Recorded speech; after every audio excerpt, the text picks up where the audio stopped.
السلام علیکم ورحمۃ اللہ وبرکاتہ۔ پیارے دوستوں، آج کی اس ویڈیو میں ہم آپ کو ایک ایسی محبت کے بارے میں بتانے والے ہیں جن کو سن کر آپ کے پیروں کے نیچے سے زمین ہی کھسک جائے گی، آپ سوچنے پہ مجبور ہو جائیں گے۔ جی ہاں دوستوں، ایک لڑکے کو محلے کے امام صاحب کی بیوی سے محبت ہو گئی۔ پھر جب امام صاحب کو پتہ چلا، امام صاحب اس لڑکے کے ساتھ کچھ ایسا کیے کہ جس کو سن کر آپ لوگوں کے بھی ہوش اڑ جائیں گے۔ یہ واقعہ کہاں اور کب پیش آیا، اس کو جاننے کے لیے آپ اس ویڈیو کو پورا آخر تک ضرور دیکھیے گا۔ پیارے دوستوں، یہ ویڈیو آپ کے لیے بہت ہی خاص ہے اور خاص کر کے شادی شدہ لوگوں کے لیے اس ویڈیو کو ضرور دیکھیے گا۔ دوستو، آپ سے ایک چھوٹی سی گزارش ہے کہ اگر آپ اس ویڈیو کو لائک نہیں کیے ہیں تو آپ اس ویڈیو کو لائک کر کے ہمارے چینل کو سبسکرائب کر دیجیے گا، تاکہ ایسی ہی پیاری پیاری تمام نئی ویڈیوز ہم آپ کے لیے لاتے رہیں۔ تو دوستو، گجرات کے احمد آباد میں عالم نام کا ایک لڑکا رہتا تھا۔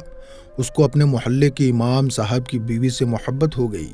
اس کے بعد ایک دن اس نے اپنی محبت کے بارے میں اپنے دوست کو بتایا اور عالم اپنے دوست سے کہنے لگا، مجھے میری محبت حاصل کرنے کے لیے تمہاری مدد کی ضرورت ہے، اس لیے تم میری مدد کرو۔ اس کا دوست کہنے لگا، بھلا اس معاملے میں تمہاری کیا مدد کر سکتا ہوں؟ تو عالم اپنے دوست سے کہنے لگا، میں امام صاحب کی بیوی کو بہت زیادہ پسند کرتا ہوں اور میں اس سے محبت بھی کرتا ہوں، مگر اس سے مل نہیں پا رہا ہوں۔ اس لیے تم کچھ دنوں کے لیے نماز پڑھنا شروع کر دو، اور ظہر کی نماز کے بعد جب امام صاحب اپنے گھر کی طرف جانے لگے تم انہیں مسجد میں ہی روک لینا اور ان کو کچھ مسئلہ پوچھنے کے لیے گھنٹوں تک روکے رکھنا، تاکہ وہ اپنے گھر جلدی نہ جا سکے، اور اسی بیچ مجھے ان کی بیوی سے ملاقات کرنے کا موقع مل جائے گا۔ دوستو، عالم نے اپنی دوستی کا واسطہ دیتے ہوئے اپنے دوست سے کہنے لگا، یہ کام تم کو آج ہی سے شروع کرنا ہوگا، تم آج ہی سے نماز پڑھنا شروع کر دو۔ عالم نے بہت ہی زیادہ ضد کیا تو اس کا دوست مان گیا اور اس کو اس کی محبت سے ملانے کے لیے اس کی مدد کرنے لگا۔ اب اس کا دوست پانچوں وقت کی نماز پڑھنے لگا اور ظہر کی نماز کے بعد امام صاحب سے عجیب عجیب مسئلے پوچھنے لگا۔ امام صاحب مسئلے میں الجھے رہتے، جن کی وجہ سے وہ اپنے گھر نہیں جا پاتے۔ اسی بیچ عالم ان کی بیوی کے پاس جاتا اور گھنٹوں گھنٹوں بات کرتا، اور اسی طرح سے روز وہ امام صاحب کی بیوی سے ملنے لگا۔ دوستو، ویسے تو یہ لڑکا نماز اللہ کے لیے نہیں پڑھ رہا تھا اور نہ ہی کوئی ثواب کی نیت سے پڑھ رہا تھا، یہ تو اپنے دوست کے غلط کاموں میں ساتھ دینے کے لیے کر رہا تھا۔ اسی طرح تقریباً سلسلہ 3 مہینے تک چلتا رہا۔ لڑکا روز امام صاحب کو روک لیتا اور ان کا وقت ضائع کرتا، یعنی کہ ان کو اپنے گھر جلدی نہیں جانے دیتا، اور اسی بیچ اس کا دوست اپنی محبت سے ملتا رہا۔ اور ایک دن یعنی عالم کے دوست کو یہ احساس ہوا کہ میں اپنے دوست کے غلط کاموں میں مدد کرنے کے لیے میں اللہ تعالیٰ کو دھوکہ دے رہا ہوں اور میں گناہ کروانے میں لگا ہوں۔ یہ اس کے لیے ٹھیک نہیں ہے، کیونکہ کل قیامت کے دن اللہ تعالیٰ کو میں کیا منہ دکھاؤں گا؟ اور سوچتے سوچتے اس کا دماغ گھوم گیا۔ اس نے ابھی یہ فیصلہ کر لیا کہ وہ اپنے دوست عالم کی پول کھول کے رہے گا۔ اگلے دن اس نے ظہر کی نماز کے بعد اس نے ساری گندی حرکتیں امام صاحب کو بتا دی، یعنی کہ اس کا دوست جو بھی کچھ کر رہا تھا سب سچ سچ امام صاحب کو بتا دیا، اور یہ بھی بتا دیا، میں کوئی اس مسجد میں نماز پڑھنے نہیں آتا ہوں، بلکہ میں تو آپ کو یہاں الجھانے کے لیے آتا ہوں تاکہ آپ کا وقت ضائع ہو جائے اور آپ اپنے گھر جلدی نہ جا سکیں، تاکہ میرے دوست کو آپ کی بیوی سے ملنے کا موقع مل جائے۔ امام صاحب نے ان کی باتوں کو بڑے غور سے سنا، اور امام صاحب ان کی باتوں کو سن کر حیران ہو گئے اور کہنے لگے، تم کس کی بیوی کی بات کر رہے ہو؟ میری تو ابھی تک شادی بھی نہیں ہوئی ہے۔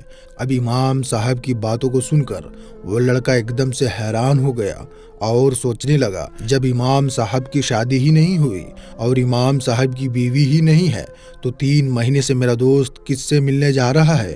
وہ ہر روز کس کے پاس جاتا ہوگا؟ اس کا دماغ گھومنے لگا اور اپنے دوست کی سچائی جاننے کے لیے بے چین ہو گیا۔ اب وہ اس حقیقت کا پتہ لگانے کے لیے اگلے دن ظہر کی نماز پڑھنے کے لیے مسجد میں نہیں گیا، بلکہ چپکے سے اپنے دوست کے پیچھے پیچھے جانے لگا اور سوچنے لگا، آج اس کو دیکھ کے رہوں گا، یہ کس کے گھر جاتا ہے اور کس کی بیوی سے ملتا ہے۔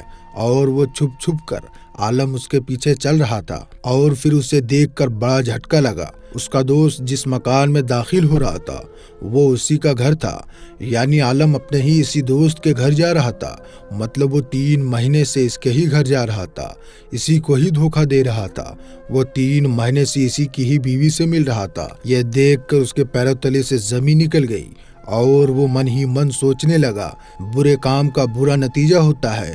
تو وہ یہ سوچنے لگا کہ وہ امام صاحب کی آنکھوں میں دھول جھونک رہا تھا، اور یہ سوچ کر وہ رونے لگا، اور اسی وقت اس نے اللہ تعالیٰ کی بارگاہ میں سچے دل سے توبہ کر لی، اور اس کے بعد اس نے نماز کا دامن تھام لیا اور 5 وقت کا نمازی بن گیا۔ دوستو، دیکھا آپ نے، برا کام کا نتیجہ ہمیشہ برا ہی ہوتا ہے۔ جیسا آپ دوسروں کے لیے گڈھا کھودو گے اسی گڈھے میں آپ خود گر جاؤ گے۔ دوستو، اللہ کے پیارے محبوب حضور صلی اللہ تعالیٰ علیہ وسلم کا فرمان ہے، تم جیسا دوسروں کے ساتھ کرو گے ویسا تمہارے ہی ساتھ ہوگا۔ اگر تم دوسروں کی بیوی پر بری نظریں ڈالو گے تو تمہاری بیوی پر بھی بری نظریں ڈالی جائیں گی، یعنی کہ تمہاری بیوی بھی محفوظ نہیں رہیں گی۔ دوستو، ہمیں چاہیے کہ ہم اپنی نظروں کو جھکا کر رکھیں اور دل سے گندگی کو دور کریں اور 5 وقت کا نمازی بن جائیں۔ اللہ تعالیٰ ہم سبھی بھائیوں کو 5 وقت کی نماز پڑھنے کی توفیق عطا فرمائے، آمین اللہم آمین۔ دوستو، یہ ویڈیو آپ کو کیسی لگی کمنٹ سیکشن میں آپ ضرور بتائیے گا، اور اپنے دوستوں میں سے شیئر بھی ضرور کیجیے گا۔ تو دوستو، پھر ملیں گے ایک اور نئی ویڈیو کے ساتھ، تب تک کے لیے آپ اپنا اور اپنوں کا خیال رکھیں۔ السلام علیکم، اللہ حافظ۔